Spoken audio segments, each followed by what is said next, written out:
Okay, we are recording. Always a pleasure. Thank you, everyone, for listening, hitting play on the YouTube or on your iTunes or whatever, however you're listening to this podcast. Thanks, everyone, for listening in to another Labor Knots podcast or ZoomCast. We've got probably one of the first guests we ever actually had on the Labor Knots, a very close friend of mine, and the Secretary Treasurer for CUPE BC, which is the Canadian Union of Public Employees, Trevor Davies. Thank you very much for Zoomcasting in.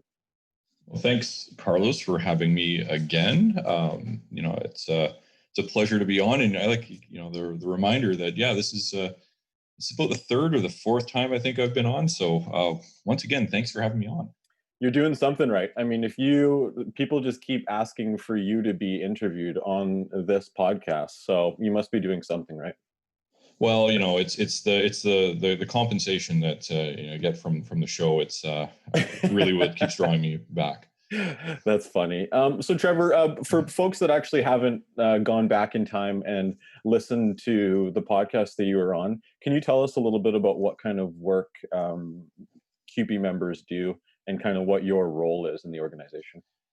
Okay, so great question, because it's you're asking me to talk about myself, and so that's always good for an elected leader, because ultimately there's some level of ego that helps drive us. So I am the Secretary Treasurer of CUPE BC. It's an elected position, so every 2 years I go to the membership at a convention. Maybe we'll be talking about what conventions look like, but I go to convention and I ask for the privilege of serving in the role.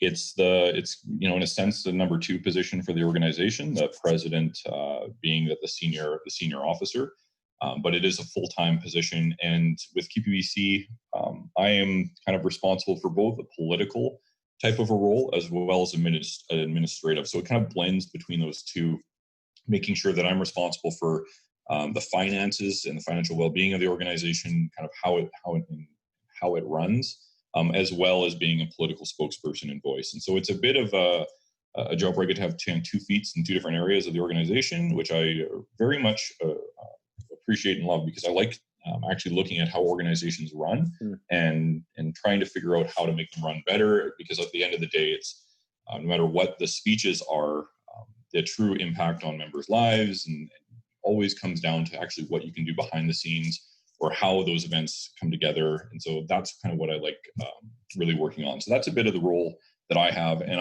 I came from a municipal background. I was the health and safety advisor for the city of Colwood on Vancouver Island. So I came out of the municipal side of our union. CUPE is a pretty broad union. We have 11 different sectors in British Columbia, including education, post-secondary, transportation, and community social services, and more. And so it's a pretty diverse union, but my background was health and safety and municipal before I got elected. So that's the shortest version of talking about myself. Well, and I think as we talk during this podcast, people will, I think, come to the realization, if they already aren't there, of the type of impact COVID has had on the type of work that CUPE members do, and also what kind of impact how we move forward will have on the members of your union. Most people that have listened to the podcast before know that CUPE is where I come from. Trevor, you and I met each other as young workers. Now we're just moderately older workers. That's the nicest way you can I come out of the municipal sector, and so to put it in context, to think about the municipal workers are everything from your lifeguards at the pools, which are closed right now, and who knows when they're going to be open, the Zamboni drivers, the people that are working at the ice rinks, which are closed right now, the folks that are working on the roads, the folks that are working in the libraries, and more and more and more, right? As well as the whole schools, to the education sector. So it's very layered. And I know other unions have been greatly affected by COVID, and that's why we've been having these ZoomCast episodes. But I wonder if, can you put into context what kind of effect this pandemic has had on your union? Yeah, it's a good question. It's, it's obviously difficult because of just the diversity of occupations and sectors in the union, but I'll try to touch on a couple different kind of key pieces. So for some of the work, I think we're starting to see kind of a readjustment of the values that people had when they look at the public sector. And that is, the terms essential workers has kind of been used in a non-labor law context a lot. A lot of times people are saying, well, this is an essential work. And really that's a very specific term under the labor code that talks about, like, whether you actually have the right to withdraw services or strikes. And that's usually down to like health and safety, not just health and safety, but like hospitals or fire departments. Fire departments is a good example. You don't want them to go on strike. Who's going to put out the fires? And then essential is kind of taken on this other word, which I really think probably should be replaced with critical. It's critical for the kind of well-being and of society. But the revalue, you want to talk about water and wastewater workers. Now, because we're going through a pandemic, at the early stages, people were buying every piece of toilet paper you could get. And I remember being in a Save On Foods, and I saw this person just with those big jugs of water, and they were buying like 5 of these things. And I was sitting there for a second going, well, can you imagine living in a country where you didn't have access to clean drinking water? If you didn't have the sewer systems weren't reliable or didn't work, those are things that we have, and those are part of the public service deliveries that we have. And you kind of take them for granted until you're in a situation where, it's a pandemic and you have this kind of critical disaster, and these services are there that you can rely on. And so I think some of the work that was done all of a sudden is being kind of valued in a way that wasn't done before, and being recognized in a way that always should have been there. But sometimes it takes a situation. So we've had a number of positions out there that are finally, probably getting some of those recognition. Community social services is a good example. About working with those in the most vulnerable. Childcare is all of a sudden went from something that was kind of generally talked about with government. There was some work towards adopting, hopefully, seamless day and integrating into schools, to all of a sudden realizing that the doctors and the nurses that we needed to have in the hospitals had childcare needs. And all of a sudden the response to ensuring that we had childcare for essential services and being delivered from schools, all of a sudden, the value of that work is being recognized in new ways. And there's new ideas about learning from this and saying, maybe this is something we need to invest more in. And so we've seen some great gains there. In other areas, we've seen losses, in a sense. We've seen facilities like the rec centers that was mentioned earlier, where those have been closed, and we have workers that already were the most precarious in the union. A lot of the positions were the part-times, were the auxiliaries, and this kind of belief that those are a bunch of teenagers that just living at home, and it's like the extra cash that they're kind of making isn't true. There's in a lot of the auxiliary and the part-time, there are individuals that are trying to put food on the table, and so we saw some of those positions and thousands. In fact, for QPBC as an organization, we represent we have 164 locals that have about 100,000 members. At the high point, we've lost almost 20,000 members. And primarily in that wave, you're going to have the auxiliary and the part-time positions that are lost first. And so we've seen some of those impacts right off the bat. So we've said we're working hard to try to get some of these facilities back to be open again, recognizing that yes, you could look at the value between the say like the water or wastewater we mentioned before, or something being critical, but there is a lot of people in the community that if they're going to access some of these services, such as applying for the CERB or applying for finding out whether they have certain rights or certain benefits from the government, they don't have internet access at home. They're reliant on going to the library for those types of things. And if the libraries aren't open, there's whole parts of our society that can fall between the cracks. And so we've had some good news stories out of COVID. We've unfortunately had some bad news stories, but that's the reality. We're actually focusing on, we do a publication, which, sorry, I'm probably expanding a little bit more, but we do this publication called The Public Employee. It's a magazine that we send out to all our members. And we do this about 3 times a year. We're doing a special edition for the next one that is going to be, an honest reporting on kind of the lives of the CUPE members during COVID, and looking at a number of different sectors, a number of different occupations, even looking at the kind of the roles and responsibilities of even like a local president, and people that are basically trying to get by, that are working in new ways or not working, and telling their honest story about kind of what it meant for them during COVID, in a way that kind of captures all of these stories and doesn't sugarcoat it, doesn't just tell all the good stories, but tells the stories that need to be told, because we're at this distinct moment in time where this is something that's going to be in the history books. And so we thought telling those stories, that was going to be the best way. So it's a pretty mixed answer to a very broad question, but hopefully for yourself and for your listeners, that gives some context of what CUPE members are facing.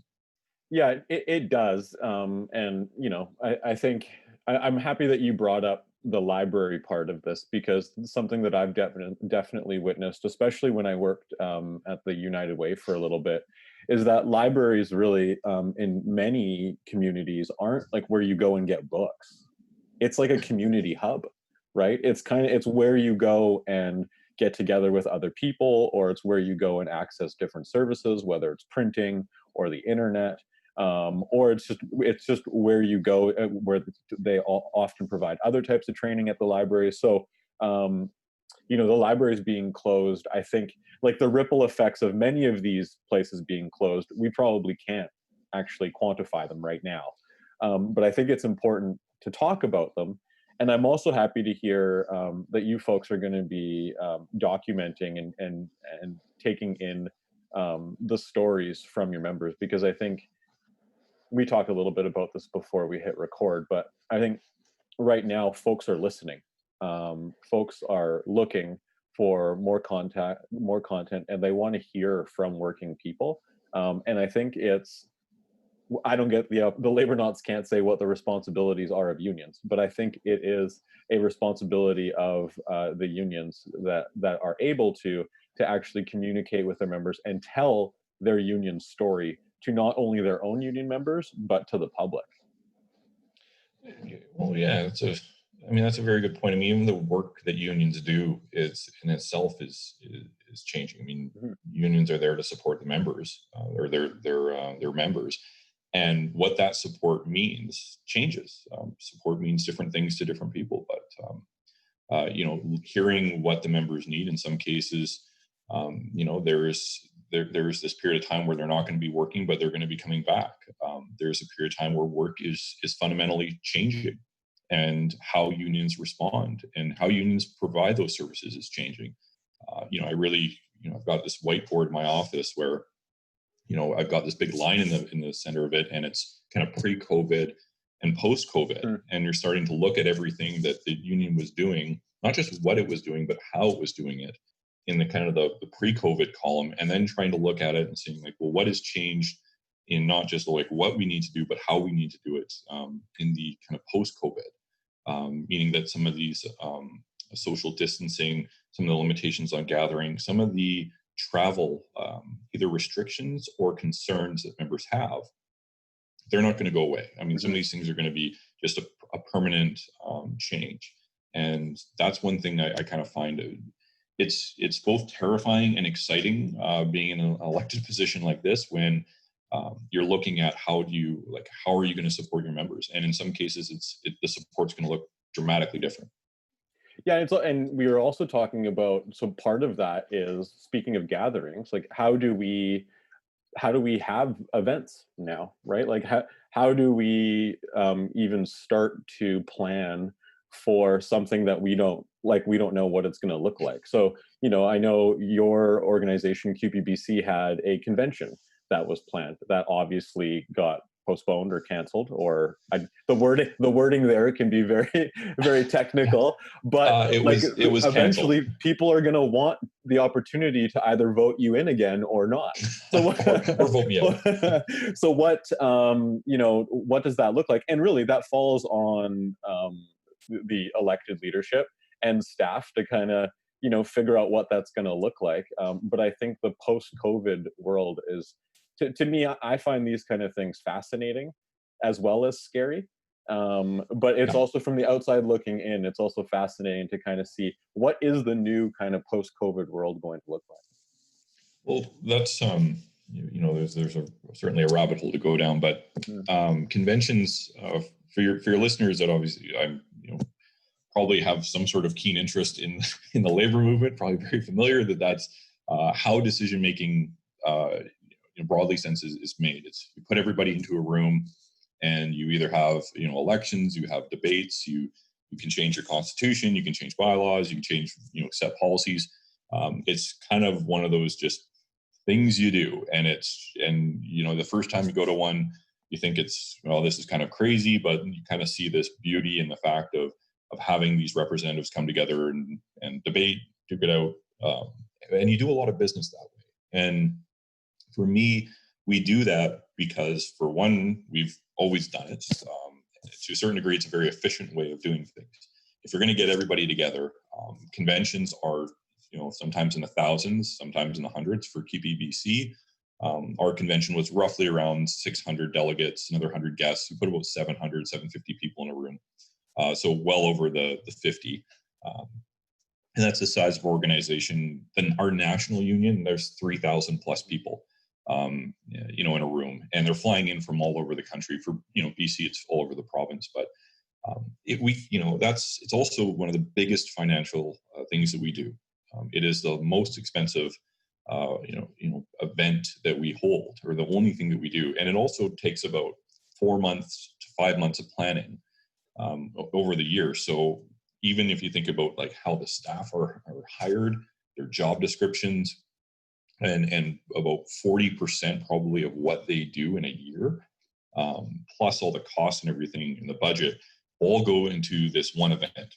And it's because you can't hold the event every month, because that's insane. You're not going to be traveling all over, from all over the province. So you do it one time a year, or you do it every couple of years for conventions. And then you try to get everything done. You try to just cram all this stuff in to this small, 3 or 4 or 5 day window, where you're going to try to do all the elections, and you're going to try to have debates on the Constitution, and you're going to try to develop policies, and everyone's trying to cram in their issues. Then you try to have all these forums, and we used to do that because that's just what we had to do. And so I kind of put that in the pre-COVID, is that's what we did for convention. But all those things that I mentioned really briefly are things that need to occur. Elections need to occur. Policy debate needs to occur. You need to make changes to the Constitution. And if you're not meeting in person, can you do those in a different way? You still need to do them, but can you break them apart? Do you need to have the same 4 days where you're crammed in front of on a computer with the same limited number of delegates, trying to do all of that stuff, or can you actually separate it and do elections? Elections at a completely different date, event that's specific to that, and separate that from policy and Constitution. You may find that you've got membership that are very interested in one element but not interested in another element. And because you hold one event, somebody's going to make a decision on what they're participating in and what they're not. Locals, members may be vastly interested in the elections, super interested in the Constitution, not that interested in policy. But they have to be part of all of it at a convention. So I think we're looking at kind of what unions do, and kind of starting to, my list at least, is I'm breaking those out into actual kind of true tasks, and then looking at in the post-COVID requirements and restrictions, and saying, well, how can we accomplish those in maybe a new way? Because we're not bound by just having everything done in like 4 days. Maybe we can do these things one a month. Maybe we can do these things in a spread out over the course of a year, to have more engagement instead of this kind of one-time event that takes all this time.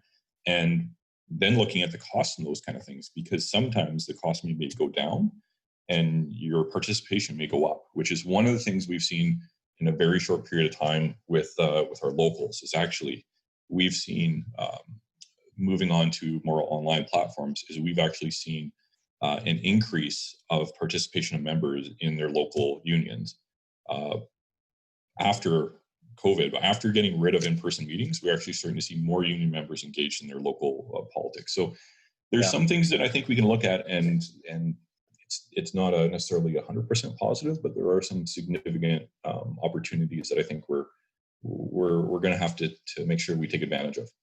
Yeah, and I think that's part of what I find fascinating, is to kind of see like all of these things we could have never predicted. Like, you know, myself, probably same as you, I'm a little bit more, I wouldn't call myself like a complete Geek Squad member, but I'm probably more tech savvy than the average person, maybe slightly more.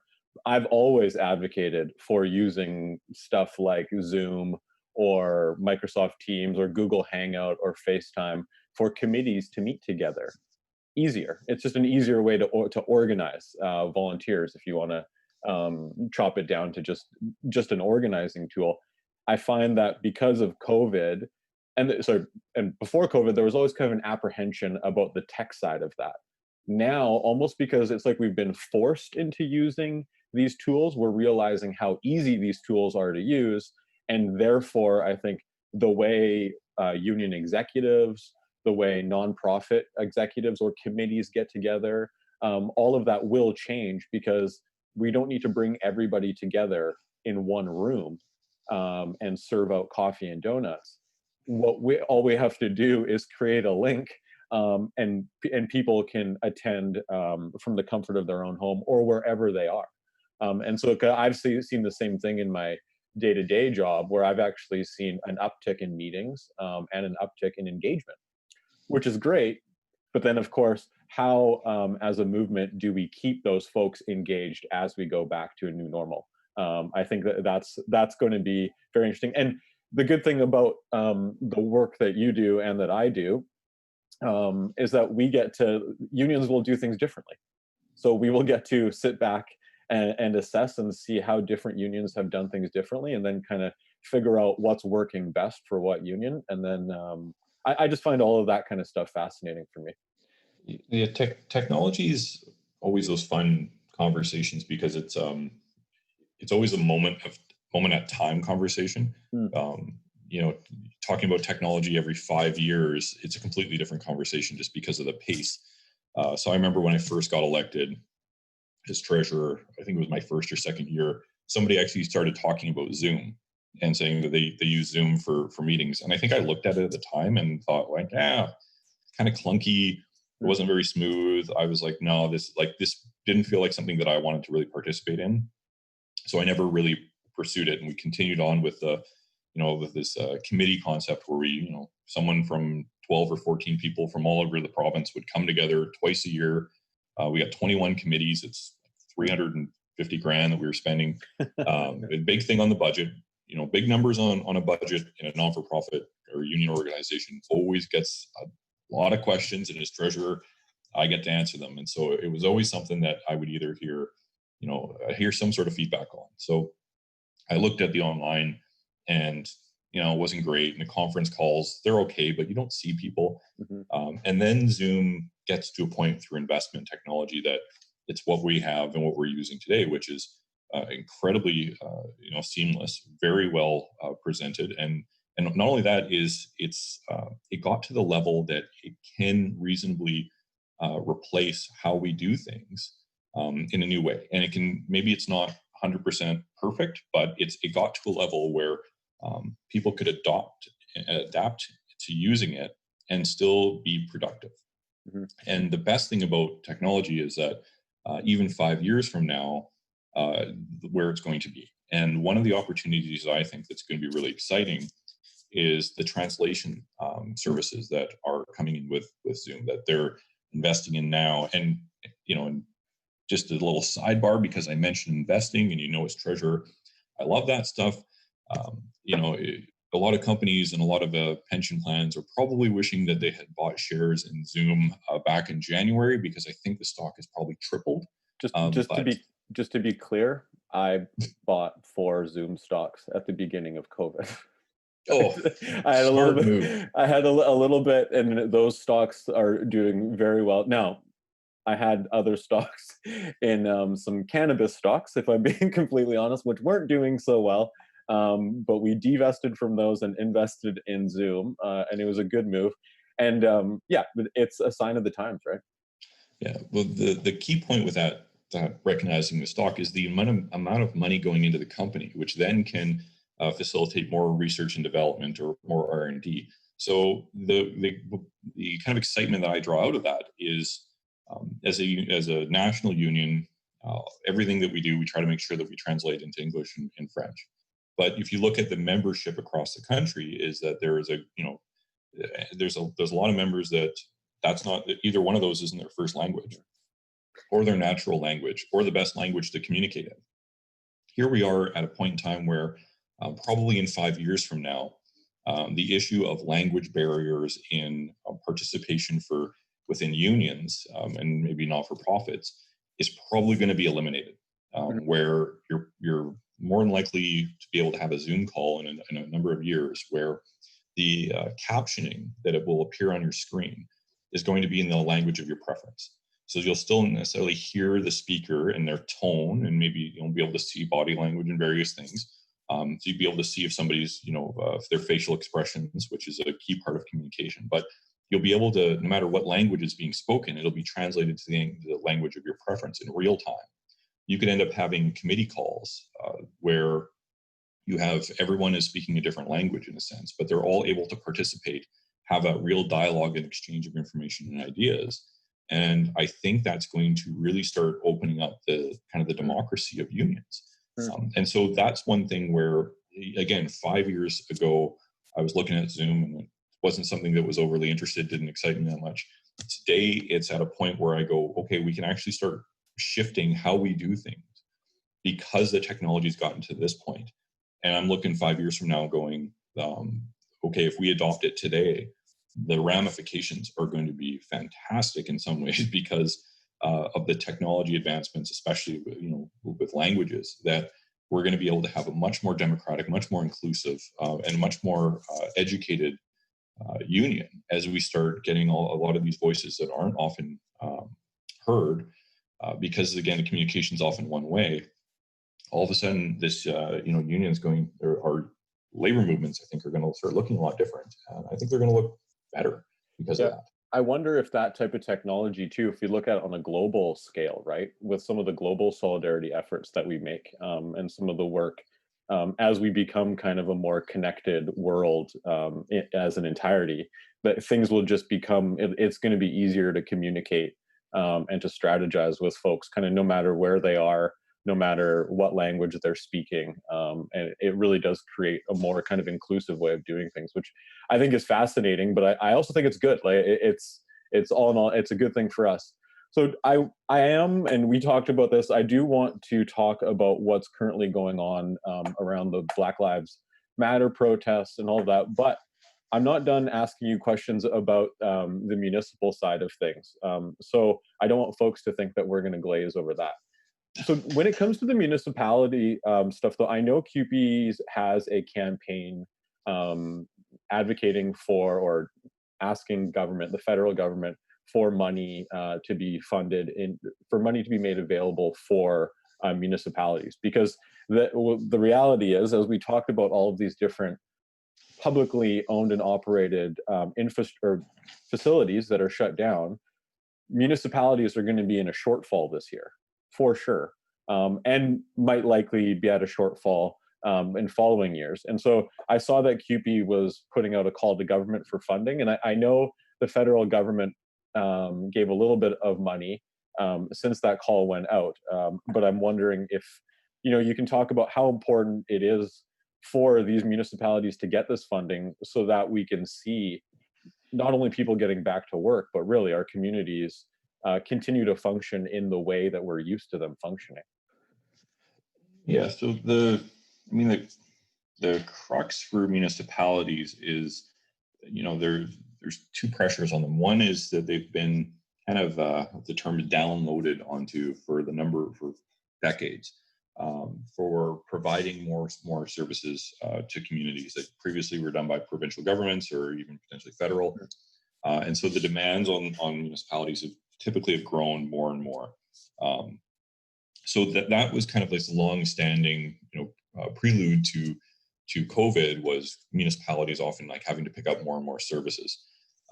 And then what happened with COVID, of course, is we're having this economic shock.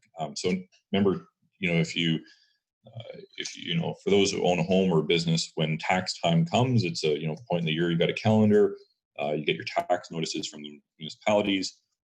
Taxes are paid usually within a window, and that's where municipalities, in a sense, get their money. Throughout the year, there's sometimes grants and various different things, but let's just talk about like the bulk of the money comes through, the payment of taxes. Well, if you have this uncertainty, whether you've got businesses that are closing down because they just can't operate, or they will not be able to operate, so you may have businesses closing down. Less businesses means less business taxes. If you have, people are worrying about mortgages or houses and value, like some of those impacts as well can have negative impacts. At the same time, the demand on especially some of the services related to helping those most vulnerable in the community services. Vancouver's gotten the most news with trying to ensure and provide extra supports and assistance for those, say, living on the downtown east side. You'll end up having more costs go out. So this isn't about simply the rec center and the fee payment, because that doesn't actually truly pay for the services or provide a profit for those. It's really about those kind of long-term economic impacts on municipalities and what that's going to mean. And the campaign, the initial government funding was to give the advance of money that they were already going to receive. So it was the gas tax funding that municipalities typically use for infrastructure and various things. They were already going to get the money. They knew they were going to get it. It was in advance. But making sure that municipalities have the ability to kind of get through this period of time, that's really what the core of the campaign is. It's looking at the period of time as transition, because a lot of things are changing.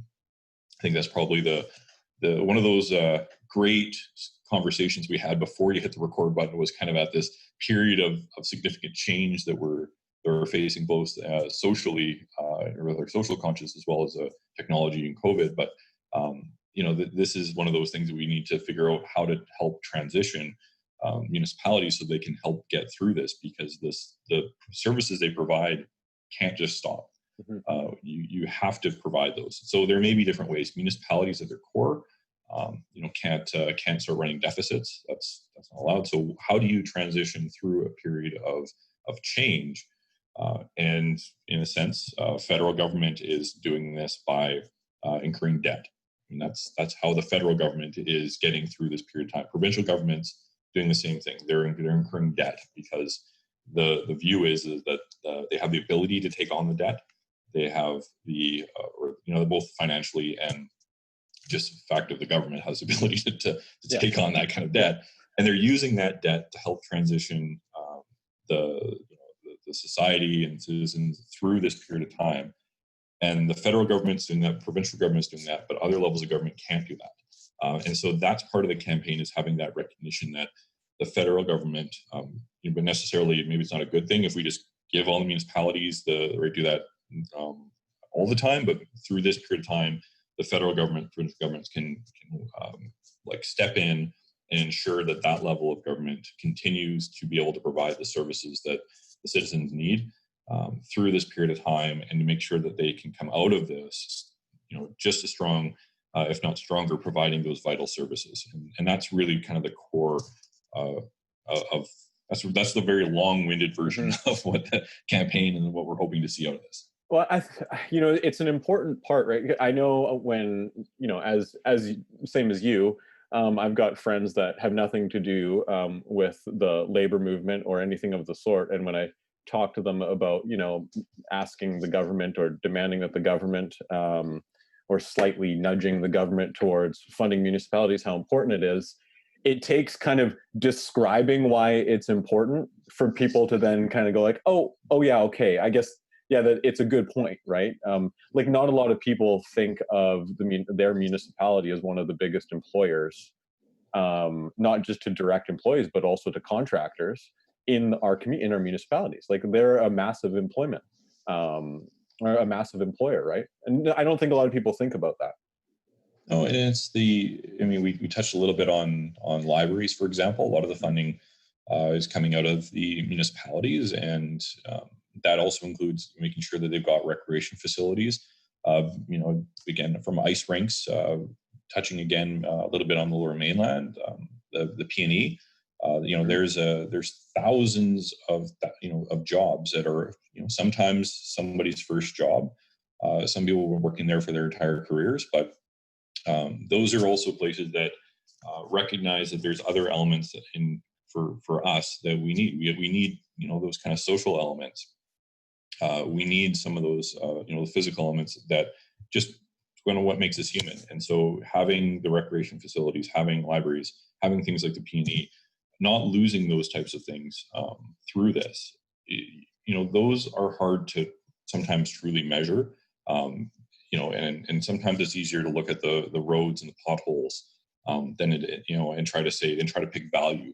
It's all valuable, and that's one thing to really kind of cements back to me what COVID's brought to light is that the public services, they're critical services. No matter what you do, no matter whether you're in the post-secondary, whether you're the paramedics responding to the calls, the municipal workers, library, like everything that we're doing. For years, public service has been cut to the bones for years, but it is vital. There's nothing that we're doing that isn't providing a value to a member of the community, to the businesses, and I think that's probably the biggest thing that's kind of come out of this is just really recognizing and really shining a light, just on the value of public services at today's at our point today. So. Mm-hmm. And so you did bring up transition in both of our long-winded discussions. We brought up transition, and this is something we have to just call ourselves out for being two white dudes talking about an issue that really it's funny because I know both of us talked about, okay, how are we going to talk about what's going on? But there really is kind of two really critical incidents or issues going on simultaneously right now. And I know for myself, I've been taking a step back and trying to do a lot of listening, a lot of learning in these times, and trying to advocate where I can advocate for, because I think that is a responsibility that we do have. So I wanted to talk to you about kind of what you feel like your role perhaps is personally, but then also what role does a union like CUPE kind of play as we kind of see all of these protests going on? Thanks. So for the organization, so for CUPEBC, I mean, our union at the core, we believe in human rights and social justice. So we weren't going to see and witness what was going on without saying something. And that's kind of on an organization wide. And so there was a statement in support of Black Lives Matter that was made. We have a specific committee, as well as on our executive board, we have a number of diversity vice presidents. These are specifically elected members as part of the kind of the leadership team. We've got 4 different ones, but one is worker of color. So we have a diversity vice president, it's Michelle Alexander. So with our statement, of course, we called up Michelle, and there's an alternate, Edward. Had a conversation with them about the desire to say something, but also recognizing that there's it's not our place to take somebody's voice away or to speak on somebody's behalf, but to speak in support of some of other voices. And that was a delicate thing. I think often unions have this this kind of urgency to try to speak on everything or to be the first ones to speak on events. And it was a bit of a balance of saying that we're there to support what is being said, but not say it for them, not to take away somebody's voice, but to amplify the messages that need to be said. And that's a challenge. That's a, when I called up, some of our communications and started trying to talk about this, it's that's an awkward balance, because again, unions are often in a very safe spot to just be the default, to be the spokesperson, to say in a way that we kind of own it. But that was part of what we did as an organization.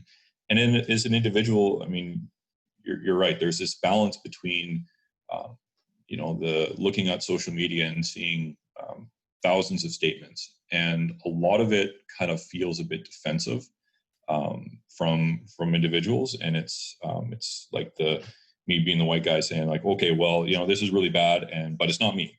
And that's kind of this like initial vibe I get from reading a lot of statements. And it's also because I think there's that understanding. Like if you don't have that really deep understanding, and in some cases, unless you've lived it, you're not going to understand it. And so it's trying to basically learn what you can, and it's recognizing that there are different experiences. There's absolutely things I'll never understand because I never lived it. I've never gone through that. I have that privilege of not having to worry about seeing a police officer and my that initial gut reaction of fear. And so that's not something that my daughter is going to be raised with. And so it's taking those kind of gut check reality moments and learning about what those experiences are, so you have that understanding, and then it's trying to make sure that you are the ally. And I really like that term, being the right ally, because as somebody with power and privilege, it's not necessarily about me trying to take on everybody's fight from them, because it's, in a sense, it's their fight. It's to be the best allies, to be someone that can support when they need that support. It's the person that if somebody needs me to speak, I'll speak for them. But better for me to do whatever I can to make sure their voice is heard louder, that they're more part of they're part of the conversations. They're not, again, isn't that just like one way, which we talked about before. And so it's just this profound moment where I think, maybe it's because of technology again, because I love those quotes that say, the murders of Black individuals by police has been happening for a very long time. We're just catching it on video more often now. And that video is then all of a sudden, because of social media, is being able to be shared across the country, across the world. So all of a sudden, we're at this point in time where something that's been happening for a very long time is now becoming much more aware, much more understood. And I think that's creating the protests, the riots that we're seeing are because there's greater understanding. And it's not just Black individuals that are participating in those. It's kind of that social conscious part of society that says like, hey, enough is enough. And so that's kind of where I've started to see some of the conversations shift just in the last couple of days to what can be done. And that's a good shift. I think that's one that I know I have to check myself, because I think I have this somewhere wired in my brain that maybe it's from being a local president for so many years, that when somebody has a problem, my initial reaction is like, okay, let's fix it. Like, what's the problem? What's the solution? Let's go get it. And in some cases, it isn't that simple. But seeing the conversations that I've seen kind of morph into relooking at policing and how policing is done, relooking at education and how the education system is built and designed, I think are great steps that we can take. I think I wrote a little bit of something. I shared something on education. I don't know if it was something that you had shared, but you kind of read the history books and it makes it look like every hero is the white guy, discovering things or finding the way across country. Like every story basically is written in a way that the white guy becomes like the hero. And it's completely from the truth. I mean, like Columbus discovering America, like, that's not even close. But that's just how these things are written, and it reinforces.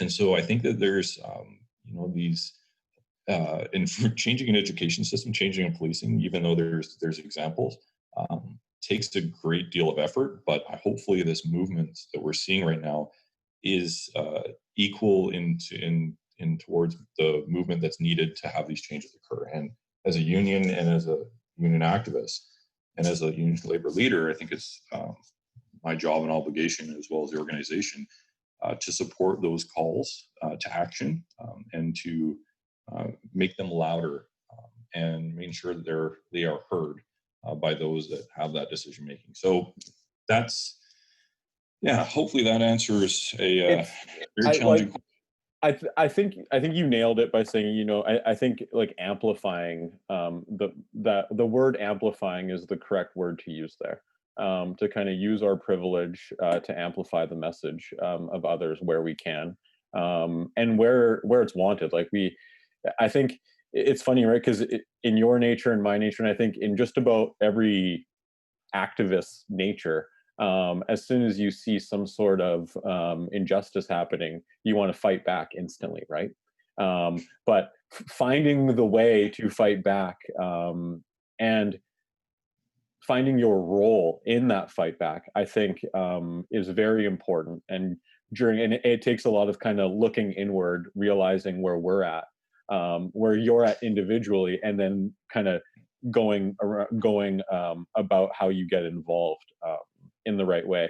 And I know there's been some difficult conversations, right? Like I know I've made some Facebook posts and then had some pushback from folks that I know that make these comments. And I had one person say, like, why don't you just block them? Like, why don't you? And for me, I take more of the stance of like, you know, I think it's important to have that discussion, to kind of ask the questions, have a discussion from other people about what this all means. And because I think there is a lot of learning opportunities going on right now. Yeah, and actually one of the best bits of advice I got, it was actually before this, might have been kind of around the Wet'suwet'en dispute that was occurring last year. But General Vice President Karen Radalata, who's I think has been on the show as well, I'm pretty sure it was her. It was good advice, so even if it wasn't, she can take credit for it.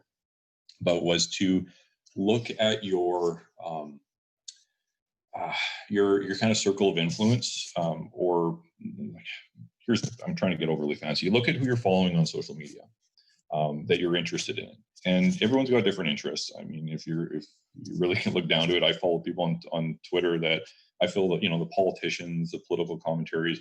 I'm also following a lot of football. Love the NFL, fantasy football. You know, I'm hopefully not going to come dead last this year, although I've got a streak going. So we'll see. I hope you do, because I'm now in your fantasy pool.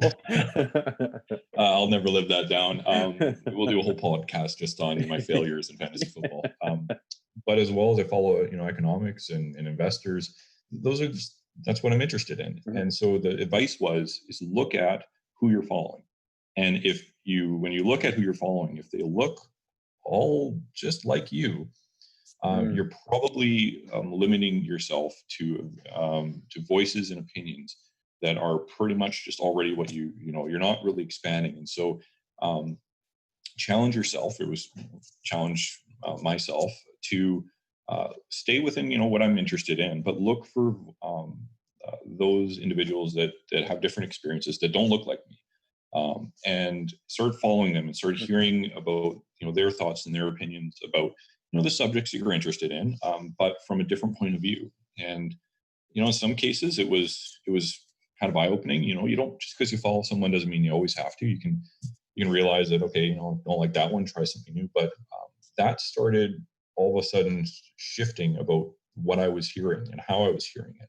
It was like such a small step. If you think about the grand scheme of things, it's a very small step, but it was a very profound period of time. I found some people that are just absolutely great, and you start learning a whole different like lens or outlook on life. And so I think that's something that you could do today. You know, we couldn't have done it, you know, growing up, you know, before we really, you know, we're old now, but, you know, the pre-Facebook days, you know, you weren't really getting that. But today it's so much easier just to kind of look at your followers on Twitter and realize that you could expand your the messages and the voices that you're hearing and the experiences that you're hearing, and that may change how you think or how you approach, or even how you can be that ally to somebody. Because again, you're never going to like walk in their shoes. You're never going to know truly what they experience. But the more you hear about it, the more you can have the level of empathy that is needed, and the level of solidarity that is needed, because you have heard and you've listened. And so that was some really good advice. Again, I'm going to give Karen credit. If it's not her, it's somebody else, I'm going to get in trouble. But it was good advice, and that was one thing that I've been sharing with some of my friends and colleagues, and trying to challenge them to do as well, is do a bit of that kind of audit yourself and where you're getting information from. So I like that piece. That's excellent advice. That's excellent advice. I know, and so to give a shout out to one of the people that I've been following for a while, but somebody that I found often gives me a different perspective and frames things in a way that I appreciate, which is generally through the comedy lens. I like the poetic justice that comedy can sometimes bring to a topic, but I do listen to just about everything that Charlemagne the God puts out. And people might have more recently heard about him because he's the one that did the Joe Biden interview, when Joe Biden said, if you are still thinking about something to the effect, if you're still thinking about voting for Trump, you're not black, when he made that brilliant statement.